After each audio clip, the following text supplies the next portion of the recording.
শিক্ষার্থী, আসসালামু আলাইকুম। আশা করি তোমরা ভালো আছো। প্রতিদিনের মতো অ্যাডমিশন টিউটোরিয়ালে তোমাদের স্বাগতম।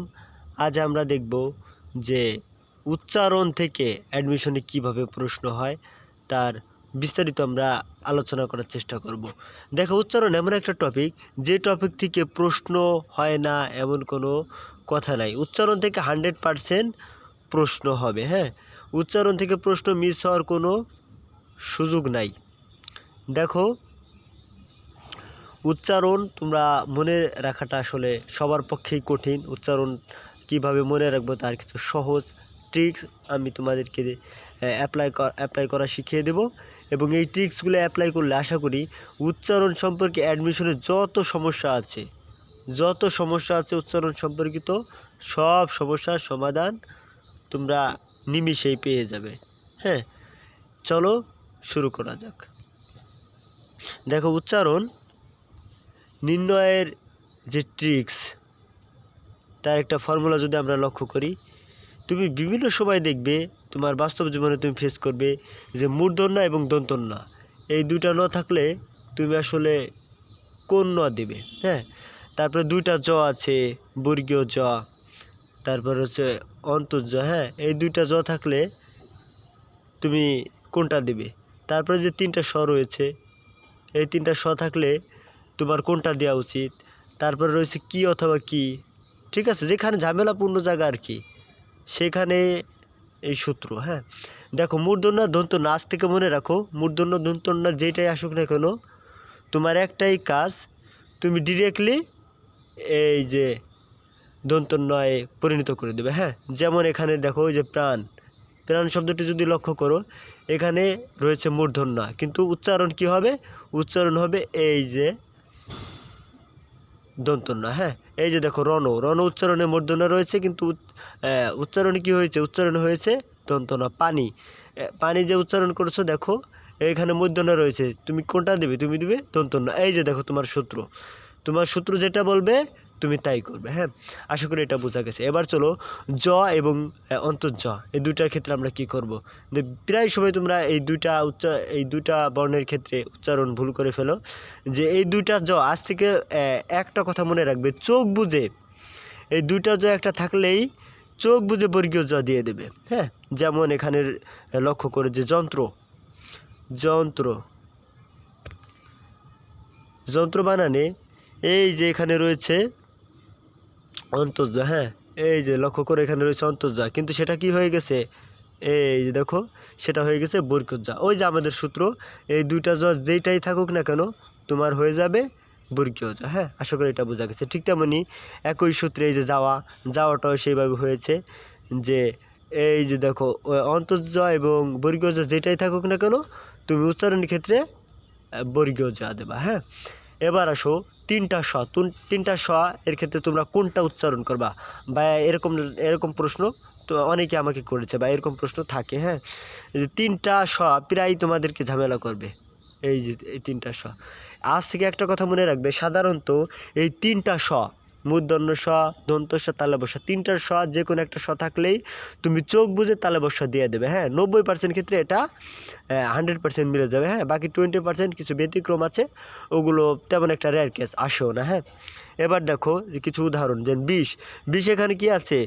এখানে আছে হচ্ছে মূর্ধন্য স। হ্যাঁ, কিন্তু হয়েছে কি? হয়েছে দেখো তালব্য স। হ্যাঁ, আমাদের সূত্র তাহলে মিলে গেল, যে তিনটার সাথে যেটাই থাকুক না কেন আমরা দেব তালব্য স। হ্যাঁ, তারপরে এই যে আর একটা উদাহরণ লক্ষ্য করো, যে সমীকরণ। হ্যাঁ, সমীকরণ ওয়ার্ডটিতে রয়েছে যে এই যে দেখো, এখানে রয়েছে তালব্য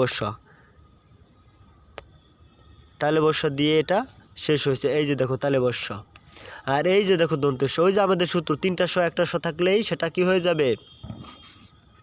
তালব্য স হয়ে যাবে। আমরা তালব্য স দিয়েছি। এই যে দেখো মূর্ধন্য, ওই তিনটা নয়ের একটা ন কি হইলে কি হয়ে যাবে? এই যে দেখো দন্তন্য হয়ে যাবে। হ্যাঁ, দেখবা যে প্রতিটা ক্ষেত্রে এই ট্রিক্সগুলো তোমাদের কাজে লাগে। তারপরে দেখো কয় রশ্মি এবং কয় দীর্ঘি। হ্যাঁ, এই দুইটার ক্ষেত্রে তুমি কোনটা ইউজ করবা? কয় রশ্মি কয় দীর্ঘি যেটাই থাকুক না কেন আজ থেকে একদম স্পষ্ট বলে দিলাম যে কয় রশ্মিকার দেবা। হ্যাঁ, কারণ কয় রশ্মিকার দিলেই হয়ে যাবে। এবার দেখো কিছু উদাহরণ এই যে এখানে রয়েছে যে কিভাবে কিভাবে এইটা দেখো, এই যে দেখো কয়ের উপরে দীর্ঘিকার দেওয়া আছে, কিন্তু এটা হয়েছে কি, এটা হয়েছে রস্যিকার। ওই যে তোমার সূত্র কি অথবা কি যেটাই থাকুক না তুমি কয় রস্যিকার দেবা। তারপর দেখো এখানে রয়েছে এই যে দেখো কয় দীর্ঘিকার রয়েছে, হ্যাঁ এখানে কি হয়েছে, এখানে হয়েছে কয় রস্যিকার।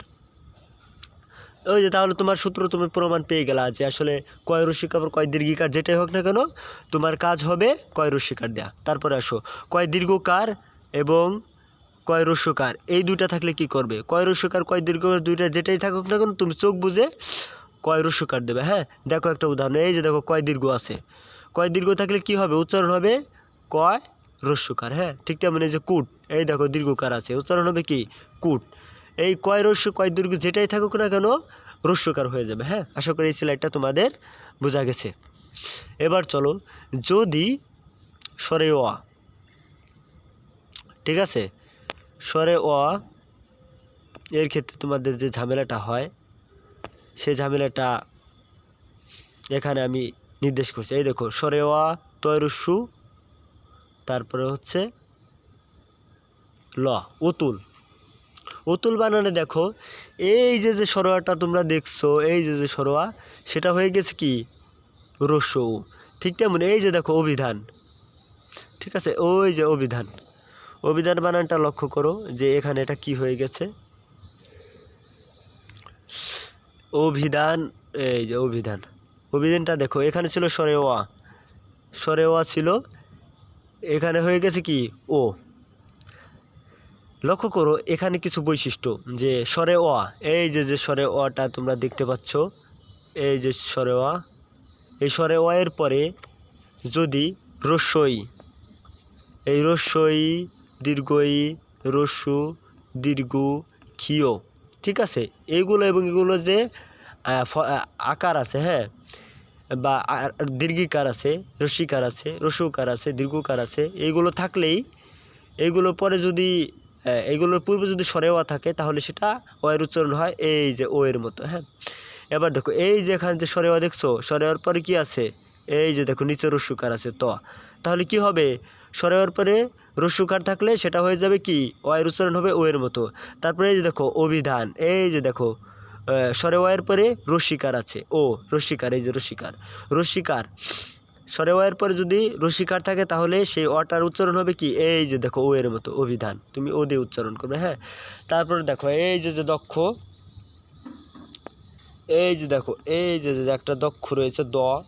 এখন বলতে পারো যে ভাই এখানে তো রস্যিকারও নাই, তারপরে মনে করো যে দীর্ঘকারও নাই, রস্যকারও নাই। দেখো দৈর্ঘ্যকার রস্যকার যেটা থাকুক না কেন এই যে দটা তুমি লক্ষ্য করো, দ এর সাথে কিন্তু অটা যুক্ত আছে দ, তুমি যদি বলো কথা বলে দেখবা যে দ এর সাথে অটা অন্তর্নিহিতভাবে রয়েছে। হ্যাঁ দ, দ যোগ অ, এটার মধ্যে কিন্তু অন্তর্নিহিতভাবে অ আছে। তাহলে এই অ এর পরে যদি ক্ষীয় থাকে,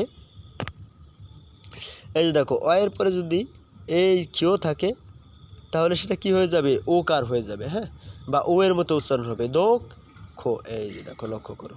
হ্যাঁ আশা করি এই স্লাইডটা তোমাদের স্পষ্ট বোঝা গেছে। হ্যাঁ এবার চলো নেক্সট স্লাইডে আমরা দেখি।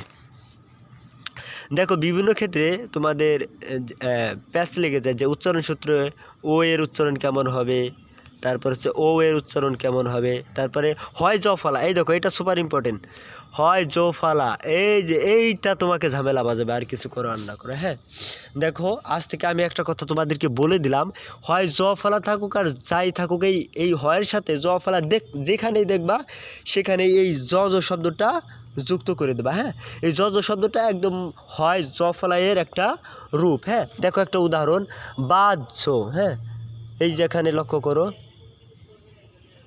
যে বাহ্য, বাহ্যের এখানে এই যে দেখো হয় হয় জ ফলা আছে। হ্যাঁ এই যে দেখো হয় জ ফলা আছে, এই হয় জ ফলা থাকলে তোমার কথা কি কোনটা দেবা তুমি, তোমার কথা হচ্ছে এই যে জজ, জাস্ট এই জজটা কি করে দেবে, যুক্ত করে দেবে। হ্যাঁ আশা করি এটা বোঝা গেছে। ঠিক তেমন দেখো এই যে দেখো ঐতিহ্য লেখা আছে। হ্যাঁ এই ঐতিহ্য ওয়ার্ডটা ফলো করো, ঐতিহ্য ওয়ার্ডের মধ্যে দেখো এই যে দেখো হয় জ ফলা আছে, হয় জ ফলা থাকলে তোমার কি করতে হবে, এই যোগ করে দিতে হবে। হ্যাঁ, দেখো আশা করি এটা খুব সহজে বোঝা গেছে। এবার দেখো ঔষধ, এই যে দেখো ওয়ের উচ্চারণ কি হবে? তোমার সূত্র কি বলে? তোমার সূত্র হবে ওয়ের উচ্চারণ হবে এই রকম, ও যোগ হ্রস্ব ও। ঠিক আছে, ঠিক তেমনই তাহলে এই যে এটা তো ওটা থাকলে কি হবে? এই যে ও বসবে, এই যে দেখো এটা মিলে গেছে। হ্যাঁ, এই যে এই সূত্রের সাথে সরাসরি এইটা মিলে যায়। এবার আসো যে আমরা ফলার ক্ষেত্রে কি করব। দেখো ফলার উচ্চারণ আমরা নানাভাবে করে থাকি। হ্যাঁ, আশা করি এই ট্রিক্সে তোমাদের আরও সহজ হবে। ফলার উচ্চারণটা তোমরা সাধারণত ভুল করে থাকো, কারণ ফলাটা আসলে ক্রিটিক্যাল বিষয়। হ্যাঁ, কিন্তু আমার এই সূত্র যদি ফলো করো ফলাটা হয়ে যাবে একদম পানির মতো ইজি, সহজ বিষয়। হ্যাঁ, এবার দেখো এই যে দেখো ফলাটা উচ্চারণ হয়েছে কি শব্দের শুরুতে, এইখানে দেখো ফলাটা উচ্চারণ হয়েছে শব্দের মাঝে, এইখানে দেখো ফলাটা উচ্চারণ হয়েছে শব্দের শেষে। দেখছো ফলা কিন্তু তিনটা ফলার ক্ষেত্রে কোনটা আমরা উচ্চারণ করব। এবার দেখো ফলা যদি শব্দের শুরুতে থাকে, ফলা এই যে দেখো শব্দের শুরুতে রয়েছে। হ্যাঁ, ফলা যদি শব্দের শুরুতে থাকে তাহলে সেটার উচ্চারণ হবে না। এই যে দেখো স্বপ্ন, লক্ষ্য করো স্বপ্ন উচ্চারণ কি হয়েছে? এই যে দেখো ফলাটা আর নেই। হ্যাঁ, ঠিক তেমনি ফলাটা যদি শব্দের মাঝে বসে, এই যে দেখো ফলাটা কি শব্দের মাঝে আছে। হ্যাঁ, বিশ্বাস তালেবর শয়ের সাথে ফলা আছে শব্দের মাঝে যদি থাকে, যেই বর্ণের সাথে ফলা থাকবে সেই বর্ণটা দ্বিত্ব হবে। যেমন দেখো এই যে বিশ্বাস, তালেবর শয়ের সাথে ফলা আছে শব্দের মাঝে, এই কারণে এই যে তালেবর শয় দেখছো এটা কি হয়ে গেছে? এটা দুইটা হয়ে গেছে। হ্যাঁ, এই যে স্পষ্ট দেখো বিশ্বাস দুইটা হয়ে গেল। তাহলে আমরা কি বুঝলাম? শব্দের মাঝে যদি ফলা থাকে সেটা উচ্চারণ দুইবার হয়, দ্বিত্ব হয়ে যায়। হ্যাঁ, এবার দেখো এই যে ফলা শব্দের শেষে কি ফলা থাকলে কি সেই ফলার উচ্চারণ হয় না। তার মানে আমরা কি দেখলাম? যে ফলার তিনটা ব্যবহার, শব্দের শেষে শুরুতে ফলা থাকলেও ফলার উচ্চারণ হয় না, শব্দের মাঝে থাকলেও ফলার উচ্চারণ হয় না, কিন্তু শব্দের শেষে থাকলে ফলার উচ্চারণ হয়। হ্যাঁ, কিন্তু একটা নিয়ম আছে। দেখো উদ্বেগ এই যে এখানেও তো ফলা শব্দের মাঝে আছে। হ্যাঁ, এই যে ফলাটা এখানে শব্দের মাঝে থাকলেও এটা দেখা গেছে আমরা এই যে দেখো বেগ উচ্চারণ করছি। দেখো একটা কথা মনে রাখবে যে ক খ গ উম, এই যে তোমার 5টা বর্ণ করে সাজানো না, 5টা বর্ণের ক্ষেত্রে যদি 3 নম্বর বর্ণটার সাথে ফলা যুক্ত হয় তাহলে সেই ফলার উচ্চারণ হয়। হ্যাঁ, যেমন 3 নম্বর বর্ণটা হচ্ছে দ, ত থ দ, হাত দিয়ে গুনলে দেখবা যে 3 নম্বর বর্ণ হচ্ছে দয়ের সাথে ফলা থাকলে সেটা উচ্চারণ হবে কি? সেটার উচ্চারণ ফলা অবভিয়াসলি হয়ে যাবে। হ্যাঁ, যে 3 নম্বর বর্ণ, এই যে দেখো একটা সূত্রই আমি বলে দিছি যে 3 নম্বর বর্ণের সাথে যদি ফলা থাকে তাহলে সেটার উচ্চারণ হবে। এবার চলো আমরা ফলার উচ্চারণ কেমনে করব। দেখো ফলার উচ্চারণ বিভিন্নভাবে হয়ে থাকে, তবে শর্টকাট ট্রিক্স আমরা আগাবো। হ্যাঁ, ফলা বিভিন্ন সময় তোমরা দেখবে যে স্মরণ উচ্চারণ করেছো, তারপরে বিস্ময় উচ্চারণ করেছো, আত্মা উচ্চারণ করেছো। হ্যাঁ, এই যে উচ্চারণগুলো তোমরা করেছো, এই উচ্চারণগুলোর মধ্যে দেখো যে এখানে ফলা রয়েছে। হ্যাঁ, এই যে ফলা রয়েছে দেখো, আর এই যে ফলা রয়েছে, ফলা যুক্ত থাকায় ফলার নিয়ম একদম সেম। শব্দের শুরুতে ফলা থাকলে উচ্চারণ হয় না, শব্দের মাঝে ফলা থাকলে যে বর্ণের সাথে থাকবে সেটা দ্বিত্ব হয়, শব্দের শেষে ফলা থাকলে উচ্চারণ হয় না। হ্যাঁ, একদম সেম আগের রুল, কিন্তু একটা নিয়ম ব্যতিক্রম। এই যে মটা তোমরা দেখতে পাচ্ছ, এই মটা কি নাসিক্য বর্ণ না? শোনো, একটা কথা সারা জীবন মনে রাখবে, নাসিক্য বর্ণ উঠে গেলে এই যে চন্দ্রবিন্দু দেখতেছ সেটা হয়। বুঝতে পারছো? শুধুমাত্র একটাই ব্যতিক্রম, যে ফলাটা যে তোমরা নাসিক্য বর্ণ, এই নাসিক্য বর্ণ যে তোমার এই উচ্চারণের মধ্যে আছে সেটা নির্দেশ করবে এই যে চন্দ্রবিন্দু দিয়েছো, এই চন্দ্রবিন্দুটা। হ্যাঁ, এটাই ফলা উঠে গেলে চন্দ্রবিন্দু অবশ্যই হবে। এবার আসো কোন ক্ষেত্রে ফলাটা আমরা উচ্চারণ করি। উমগ ট ন ল এইগুলোর সাথে যদি ফলা যুক্ত হয় সেক্ষেত্রে ম ফলার উচ্চারণ হবে, বাকি কোনো ক্ষেত্রেই ম ফলার উচ্চারণ হবে না। দেখো এখানে বাং ম, এই যে দেখো এখানে উমো রয়েছে, এখানে কি রয়েছে এই যে উমো, হ্যাঁ এই উমো থাকা, উমো এর সাথে ম ফলা যুক্ত থাকায় সেই ম ফলাটাই যে মুক্তভাবে উচ্চারিত হয়েছে। এবার চলো যে হয়ের সাথে ম যুক্ত হলে এবং হয়ের সাথে ল যুক্ত হলে, হয়ের সাথে যদি ন যুক্ত হয় তখন আমরা কি করব। দেখো এই যে তিনটা বর্ণের ক্ষেত্রে একদম একটা সহজ ট্রিক্স রয়েছে, হ্যাঁ এইটাই তিনটা বর্ণই বিভিন্ন ক্ষেত্রে তোমরা ফেস করবে লাইফে, হ্যাঁ তিনটা বর্ণ ফেস করার একটাই কারণ, এই তিনটা আছে একটু ব্যতিক্রমধর্মী। দেখো ব্রাহ্মণ, তুমি যখন ব্রাহ্মণ পড়ো, এই যে বর্ণটা তুমি পড়তেছো, এই বর্ণটাকে ভাঙলে তুমি কি পাবা সেটা আগে দেখো। এই বর্ণটাকে যদি তুমি ভাঙো তখন তুমি পাবা হচ্ছে হ যোগ ম, হ্যাঁ এই বর্ণটাকে তুমি ভাঙলে হ যোগ ম পাবা, হ আর ম যোগ করলে এই বর্ণটা হয়, হ্যাঁ দেখো এই হ এবং ময়ের ক্ষেত্রে কোনটা আগে, হ আগে না ম আগে? নিশ্চয়ই দেখবা যে যখন গুনবা তুমি একে থেকে ক খ গ ঘ এইভাবে সিরিয়ালে দেখবা যে এই মটা আগে, হ্যাঁ এই কারণে এখানে যে ময়ের উচ্চারণ আগে হয়েছে ব্রাহ্মণ, বুঝতে পারছো। যদি হটা আগে হইতো তাহলে হটা যদি সিরিয়ালে আগে থাকতো ক খ গ ঘ এইভাবে গুনে যদি সিরিয়ালে আগে তুমি হটা পাইতে তাহলে এই ময়ের পরিবর্তে এই হটা হইতো, হ্যাঁ কিন্তু আমরা দেখলাম যে ম এর পরে হচ্ছে হ, এই কারণে এই হটা পরে বসছে, পরে থাকলে পরে বসবে। ঠিক তেমন দেখো আলহাদ, এখানে ল এবং হ দুইটা হচ্ছে যুক্ত ব্যঞ্জন আকারে রয়েছে। দেখো লটা আগে, হটা হচ্ছে পরে, যেটা পরে থাকবে সেটা পরে হবে আর যেটা আগে থাকবে সেটা আগে বসবে। এটা হচ্ছে বর্ণের একটা সিকোয়েন্স, এটা তোমাকে সিকোয়েন্স সূত্রটা মনে রাখতে হবে, হ্যাঁ ঠিক তেমন এই যে দেখো চিহ্ন, এখানে রয়েছে কি হয়ের সাথে ন, ন এবং হয়ের মধ্যে এই নটা আগে, বুঝতে পারছো, আর হটা হচ্ছে পরে। ক খ গ ঘ এভাবে যদি গোনো তখন দেখবে যে হটা একদম শেষে গিয়ে 39, মনে করো যে 39টা যে বর্ণ, হ্যাঁ হটা দেখা গেছে 25টা বর্ণের মধ্যে দেখা গেছে তুমি এই নটা পেয়ে যাচ্ছ, কিন্তু হটা 25, 26, 27, 28, 29 এরকম মানে সিরিয়ালে অনেক পরে। এ কারণে যেটা সিরিয়ালে আগে থাকবে সেটা আগে বসবে আর যেটা সিরিয়ালে পরে সেটা পরে বসবে, এই কারণে এখানে চিহ্ন হয়েছে, হ্যাঁ আশা করি এটা বোঝা গেছে। এবার চলো যে হয় জ ফলা বা হয়ের সাথে যদি ব যুক্ত থাকে, হয় বয়, হয়ের সাথে যদি ব ফলা যুক্ত থাকে তখন তোমরা কি করবে।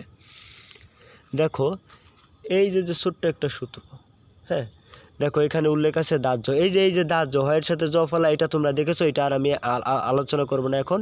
দেখো হয়ের সাথে এই যে দেখো হয় বয় আছে, হ্যাঁ এই যে দেখো হয় বয় আছে, এটা হচ্ছে আমার আলোচিত বিষয়। দেখো ওই যে আহ্বান জিব্বা, আহ্বানে দেখো এই হটা হয়ে গেছে ও আর ভটা হয়ে গেছে কি, হটা হয়ে গেছে ও এবং বটা হয়ে গেছে ভ, দেখো এই যে ও হয়ে গেছে, হ্যাঁ এই যে হ। এটা কেমনে হলো, একটা কথা মাথায় রাখবে যে স্বরে অ অথবা স্বরে আয়ের পরে যদি হয় বয় থাকে সেক্ষেত্রে হ হয়ে যায় ও, ব হয়ে যায় ভ, বুঝতে পারছো। একটা ট্রিক্স, কোনো কিছুই না, জাস্ট একটা ট্রিক্স মনে রাখবে যে এইটার পরে যদি হয় বয় থাকে স্বরে অথবা স্বরে আ, এরপরে হয় বয় যুক্ত থাকলে সেক্ষেত্রে স্বরে আটা হয়ে যাবে এই যে দেখছো যে অ, এই যে ও এর মতো, হ্যাঁ আর বটা হয়ে যাবে কি ভ। আশা করি এটা বোঝা গেছে। এবার দেখো এই যে নিচেরটা লক্ষ্য করো যে রসিকার আছে, হ্যাঁ এই যে রসিকার আছে, দেখো এই যে রসিকার, হ্যাঁ রসিকারের পরে হয় বয় আছে, তখন এই হটা হয়ে গেছে রসু উ এবং বটা হয়ে গেছে ভ, বটা সবসময় ব হবে, হ্যাঁ। এবার আসো আমাদের সূত্রে, রসই অথবা রসু এর পরে যদি হয় বয় যুক্ত থাকতে সেক্ষেত্রে রস্য উ, হটা হয়ে যাবে রস্য উ এবং বটা হয়ে যাবে কি ভ। আশা করি এটা বোঝা গেছে। এবার চলো ভার্সিটি যে বিগত বছরের প্রশ্ন কিভাবে আসে আমরা সেটা একটু লক্ষ্য করব। দেখো বিগত বছরের কিছু প্রশ্ন, এই প্রশ্নটা হচ্ছে ঢাকা ইউনিভার্সিটি 17-18 আসছে, হ্যাঁ এই যে দেখো এই যে সেম সূত্র বাঁধছো, দেখছো প্রমাণ পেয়েছো, এই হয়ের সাথে জ ফলে থাকলে তোমরা কি দেবে এই যে দেখো জ ঝ দেবে, হ্যাঁ। তাহলে আমাদের উত্তর কোনটা? দেখো জ ঝ কোথায় আছে? জ ঝ, হ্যাঁ, বাজ ঝ, এই যে দেখো এটা আছে, এইটা আছে, হ্যাঁ। এই যে এইটা হচ্ছে আমাদের জ ঝ। তাহলে কি আমাদের সূত্র দেখো, ঢাকা ইউনিভার্সিটি 2017-18 যে প্রশ্ন এসেছে এই উচ্চারণ থেকে, সেখানে আমরা মিলাইতে পারছি, হ্যাঁ। দেখো এই যে এখানে সুন্দর করে হাইলাইট করা আছে যে আসলে কি হবে, এই যে এটা ফলো করলে হয়ে যাবে, হ্যাঁ। এবার আসো আরেকটা প্রশ্ন আসছে, ঢাকা ইউনিভার্সিটি 17-18, হ্যাঁ 17। অধ্যাপক শব্দের প্রমিত উচ্চারণ কি? প্রমিত শব্দের অর্থ হচ্ছে সঠিক, বুঝতে পারছো? এটা তোমাকে একটু প্যাচ লাগানোর জন্য দিয়েছে। দেখো আমাদের সূত্র কী ছিল? স্বরে ওয়া, স্বরে ওয়া এর পরে যদি জ ফলা থাকে, এটা দেখো এটা কি স্বরে ওয়া, স্বরে ওয়ার পরে এই দেখো ধয়ের সাথে জ ফলা আছে, স্বরে ওয়া এর পরে যদি জ ফলা থাকে, এই যে দেখো জ ফলা থাকে, তাহলে অয়ের উচ্চারণ কি হবে? ও এর মতো হবে, ও এর উচ্চারণ হবে ও এর মতো। ঠিক তেমনি এখানে মিলাই দেখো যে কোনটা হবে, অধ্যাপক। দেখো এখানে এই যে এইটা মিল আছে, ঠিক আছে, অধ্যাপক। আশা করি এটা বুঝতে পারছো। এবার এসো আরও কিছু প্রশ্ন আমরা প্রমাণ করি যে আসলেই কি আমাদের সূত্র বাস্তব জীবনে কাজে কতটুকু লাগবে বা লাগবে কি না, হ্যাঁ। এবার এসো যে এখানে রয়েছে, এটা হচ্ছে রাজশাহী ইউনিভার্সিটিতে 20-21 সেশনে আসা, হ্যাঁ, যে আলহাদ শব্দটির প্রণীত উচ্চারণ কোনটি? দেখো আলহাদ, এই দেখো হয়লয় আছে, হ্যাঁ। এই যে লক্ষ্য করো, তুমি যদি লক্ষ্য করো দেখবে যে এই যে হয়লয় আছে, হয়লয় থাকলে কি হবে? ওই যে যুক্ত ব্যঞ্জনে, আমাদের সূত্র কী ছিল? যুক্ত ব্যঞ্জনে উচ্চারণ বর্ণানুক্রমিক হয়। দেখো এক্ষেত্রে হ এর সাথে ল এর যে যুক্ত ব্যঞ্জন, আমরা হ আগে দেবো না ল আগে দেবো? আমরা জাস্ট দেখবো যে কোনটা আগে, বর্ণানুক্রমিক গুণ বা ক খ গ ঘ এভাবে গুণ, বা দেখবা যে হটা অনেক পরে লটা আগে, সেক্ষেত্রে আমরা কি করব? এই যে হটা সেটা আমরা পরে দেবো, আর যেটা আগে লটা আগে সেটা আমরা আগে দেবো, হ্যাঁ। এখানে দেখো কোনটা উত্তর হবে? আল হাদ, হ্যাঁ। ল আছে কোথায়? হ্যাঁ এই যে দেখো এইখানে আছে, এই যে এইটার উত্তর কি হবে? এইটা প্রুফ দেখো, আল হাদ, আমাদের সূত্র মিলে গেছে। এবার আসো আরেকটা শব্দ আমরা দেখি, তেলাপোকা। কোন শব্দে এই ধ্বনি বিকৃত উচ্চারণ হয়েছে? এটা কত সালে হয়েছে? দেখো ঢাবি 19-20 সেশনে আসা, হ্যাঁ। এই যে তেলাপোকা, কোন শব্দটিতে এই ধ্বনি উচ্চারণ হয়েছে? এই যে দেখো তেলাপোকা, তেলাপোকার উচ্চারণ এই যে তে রয়েছে, টা রয়েছে, তেলাপোকা, হ্যাঁ।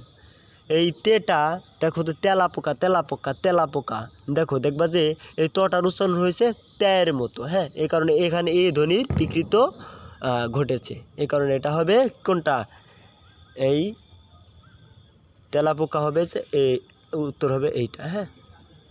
তাহলে আরেকটা টেকনিক কি, যে তোমরা যেটা মিলাইতে পারবা না, দেখবা যে এটা মিলছে না, তখন ওটা বারবার উচ্চারণ করবা, বারবার উচ্চারণ করলে অটোমেটিক্যালি তোমাদের মুখ থেকে বের হয়ে আসবে। এবার আসো আরও কিছু প্রশ্ন আমরা সলভ করি। দেখো এখানে বলা হয়েছে যে বাংলা শব্দে অধ্যক্ষ এর শব্দ উচ্চারণ কোনটি? দেখো এটা কোথায় এসছে? এটা জাহাঙ্গীরনগর বিশ্ববিদ্যালয়ে 17-18 সেশন আসছে। ওই যে ঠিক তেমন ওই যে সেম একটা প্রশ্ন ছিল ও এর মতো। দেখো অটা দিয়ে 2-3টা প্রশ্ন হয়েছে, তাহলে প্রমাণ পেয়েছো এটা কত গুরুত্বপূর্ণ। দেখো এই যে অ এর উচ্চারণ কেমন হবে? তোমরা যে পিছনের স্লাইডে যে সূত্রগুলো দেখছো, তার একটা সূত্র এই যে এটা একদম সেম মিলে গেছে, হ্যাঁ। আশা করি যে এটা সঠিক। এটা তোমরা আমাকে বলবে যে এটা আসলে কোনটা হয়েছে, কমেন্ট বক্সে বলে দেবে।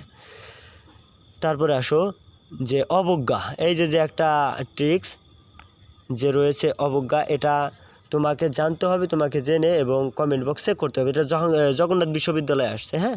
এটার উত্তর কি হবে? এটা তোমাকে আমাদের সাথে কানেক্ট করতে সুযোগ দিবে, হ্যাঁ। এই কারণে এটা তোমরা আমাকে দেখাবে। এবার আসো যে আসলে আমরা যা পড়লাম তার আলোকে কিছু কথা শোনো। অ্যাডমিশনে ভাই কখনোই চান্স সহজে হবে না যদি তুমি পরিশ্রম না করো, হ্যাঁ। পরিশ্রম করো আর উপর আল্লাহর কাছে দোয়া রাখো, ইনশাআল্লাহ তোমরা সাকসেস হবে, সফল হবে। আর আমাদের যে স্টার সাপ্লা অনলাইন কোচিং ভিডিওটি যদি তোমাদের ভালো লেগে থাকে, এরকম যদি দৈনন্দিন নিত্য নতুন ভিডিও পেতে চাও, তোমরা আমাদের এই অফিসিয়াল পেজের সাথেই থাকবে এবং আমাদের ইউটিউব চ্যানেল রয়েছে ঠিক আছে, এটার সাথে তোমরা যুক্ত থাকবে। দেখো এই স্টার সাপ্লাই অনলাইন কোচিং এটা হচ্ছে আমাদের একটা টিচারদের সমন্বয়ে গঠিত একটা কোচিং সেন্টার। হ্যাঁ, আশা করি ভালো কিছু হবে ইনশাআল্লাহ। ছুটে চলো, এই যে দেখো ছুটে চলো স্বপ্নের দিগন্তে। স্বপ্ন তোমরা বাস্তবায়ন করার জন্য সবসময় স্বপ্নের দিকে ছুটে চলো। হ্যাঁ, আর বাকিটা উপর আল্লাহ ভরসা। ঠিক আছে, ধন্যবাদ, ভালো থাকো, দেখা হবে নেক্সট ক্লাসে। আসসালামু আলাইকুম।